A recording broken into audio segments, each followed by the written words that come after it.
নমস্কার বন্ধুরা, আজকের এই আলোচনা কোনো সাধারণ উপদেশ নয়।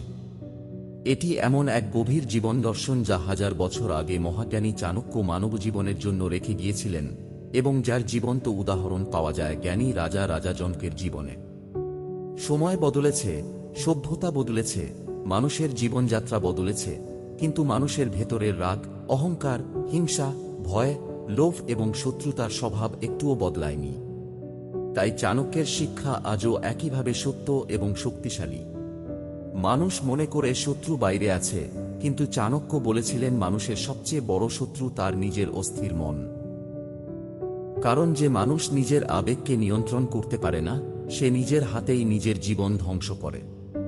রাজা জনক বলতেন, রাজত্ব মানে সিংহাসনে বসা নয়, প্রকৃত রাজত্ব হল নিজের মনকে এমনভাবে শাসন করা যাতে সুখে অহংকার না আসে, দুঃখে হতাশা না আসে। কারণ যার মন স্থির সে সাধারণ জীবনেও রাজা, আর যার মন অস্থির সে রাজা হয়েও দাসের মতো বাঁচে। জীবনের অধিকাংশ যুদ্ধ মানুষের বাইরে নয়, ভিতরে ঘটে। মানুষ অপমান সহ্য করতে পারে না, অপেক্ষা করতে পারে না, নিজের অহংকারকে ছাড়তে পারে না, তাই ভুল সিদ্ধান্ত নেয় এবং পরে ভাগ্যকে দোষ দেয়। কিন্তু চাণক্য স্পষ্টভাবে বলেছিলেন, ভাগ্য মানুষের সিদ্ধান্তের ফল, মানুষ নিজের চিন্তা দিয়ে নিজের ভবিষ্যৎ তৈরি করে। প্রথম শিক্ষা হল, রাগ মানুষের শক্তি নয়, বরং দুর্বলতার প্রকাশ। মানুষ ভাবে রাগ দেখানো মানে সাহস দেখানো, কিন্তু চাণক্য বলেছিলেন রাগ হল সেই মুহূর্ত যখন আপনার শত্রু আপনার মনকে নিয়ন্ত্রণ করতে শুরু করে। কারণ আপনি যখন রেগে যান তখন আপনার বিচার বুদ্ধি সংকুচিত হয়ে যায়। আপনি মুহূর্তের আবেগে এমন কথা বলেন, এমন কাজ করেন যা পরে আপনাকেই কষ্ট দেয়। রাগ আপনাকে মুহূর্তের তৃপ্তি দেয়, কিন্তু দীর্ঘমেয়াদে ক্ষতি করে। রাজা জনকের দরবারে একবার একজন ব্যক্তি তাকে প্রকাশ্যে অপমান করেছিল। সভার সবাই ভেবেছিল রাজা শাস্তি দেবেন, কিন্তু জনক শান্তভাবে সব শুনলেন। পরে তিনি বললেন, অন্যের রাগকে নিজের ভিতরে জায়গা দেওয়া মানে নিজের শান্তিকে হত্যা করা। এই কথার গভীর অর্থ হল, অন্যের আচরণ আপনার চরিত্র নির্ধারণ করতে পারে না। আপনি যদি শান্ত থাকেন তাহলে আপনি নিজের শক্তিকে রক্ষা করেন। দ্বিতীয় শিক্ষা হল নীরবতার শক্তি। চাণক্য বলেছেন, বেশি কথা বলা মানুষ নিজের শক্তি নষ্ট করে, কারণ সে নিজের পরিকল্পনা সবাইকে জানিয়ে দেয়, কিন্তু নীরব মানুষ নিজের শক্তিকে সঞ্চয় করে রাখে। আজকের পৃথিবীতে মানুষ তর্কে জিততে চায়, কিন্তু জীবনে জিততে পারে না, কারণ প্রতিটি কথার উত্তর দিতে গিয়ে মানুষ নিজের মর্যাদা হারায়। রাজা জনক বলতেন, সব সত্য প্রকাশ করা জ্ঞান নয়, কখন, কোথায়, কতটা কথা বলতে হবে সেটাই প্রকৃত জ্ঞান। যখন কেউ আপনাকে উস্কানি দেয় তখন সে আপনার প্রতিক্রিয়া চায়। আপনি যদি চুপ থাকেন তাহলে সে অস্থির হয়ে পড়ে, কারণ তার পরিকল্পনা ব্যর্থ হয়। নীরবতা কাপুরুষতা নয়, নীরবতা আত্মনিয়ন্ত্রণের সর্বোচ্চ প্রকাশ। তৃতীয় শিক্ষা হল, শত্রুর সাথে যুদ্ধ নয়, শত্রুকে বোঝা।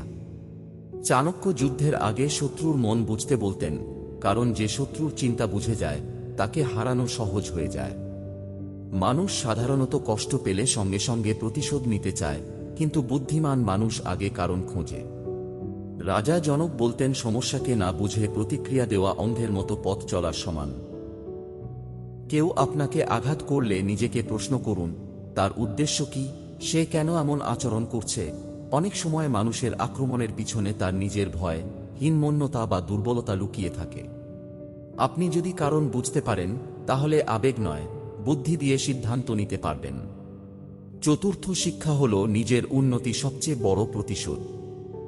চাণক্য বলেছেন, তর্ক করে নয়, উন্নতি করে জবাব দাও, কারণ উন্নতি এমন এক শক্তি যা সমালোচনাকে নীরব করে দেয়। মানুষ আপনাকে যতই ছোট করার চেষ্টা করুক, আপনি যদি নিজের লক্ষ্য নিয়ে এগিয়ে যান তাহলে একদিন আপনার অবস্থানই আপনার উত্তর হয়ে দাঁড়াবে। রাজা জনক রাজা হয়েও অহংকার করেননি, কারণ তিনি জানতেন ক্ষমতা ক্ষণস্থায়ী, কিন্তু চরিত্র চিরস্থায়ী। তাই তিনি নিজের জ্ঞান এবং আত্মশুদ্ধিকে সবচেয়ে বড় অর্জন মনে করতেন। কেউ আপনাকে অবহেলা করলে তাকে বোঝানোর চেষ্টা করবেন না, নিজেকে এমনভাবে গড়ে তুলুন যাতে আপনার সাফল্যই তার উপলব্ধির কারণ হয়। পঞ্চম শিক্ষা হল, ধৈর্য সময়ের শক্তি।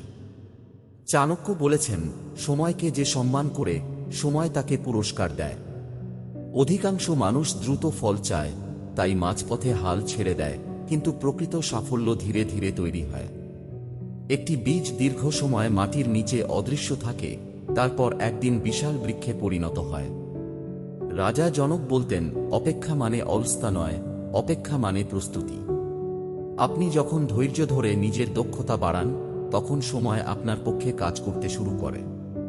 তাড়াহুড়ো মানুষকে ভুল করায়, ধৈর্য মানুষকে পরিণত করে। ষষ্ঠ শিক্ষা হল নিজের মনকে জয় করা। চাণক্য বলেছেন, মানুষ বাইরে হাজার যুদ্ধ জিততে পারে, কিন্তু নিজের মনকে হারাতে না পারলে জীবনে শান্তি পায় না। রাজা জনক ধ্যানের মাধ্যমে নিজের মনকে এমনভাবে স্থির করেছিলেন যে সুখ কিংবা দুঃখ তাকে বিচলিত করতে পারত না। তিনি বলতেন, বাইরের সবকিছু পরিবর্তনশীল, কিন্তু মন যদি স্থির থাকে, তাহলে মানুষ কখনো ভেঙে পড়ে না। আপনি যদি নিজের চিন্তা পর্যবেক্ষণ করতে শেখেন, তাহলে বুঝবেন অধিকাংশ কষ্ট বাস্তব নয়, বরং কল্পিত ভয়। সপ্তম শিক্ষা হল অপমানকে শক্তিতে রূপান্তর করা। চাণক্য বলেছেন, অপমান হল আগুনের মতো। আপনি চাইলে এতে পুড়ে যাবেন, অথবা এটিকে শক্তিতে রূপান্তর করবেন। ইতিহাসের প্রতিটি সফল মানুষ কোনো না কোনো সময় অপমানিত হয়েছে, কিন্তু তারা প্রতিশোধ নয়, উন্নতির পথ বেছে নিয়েছে।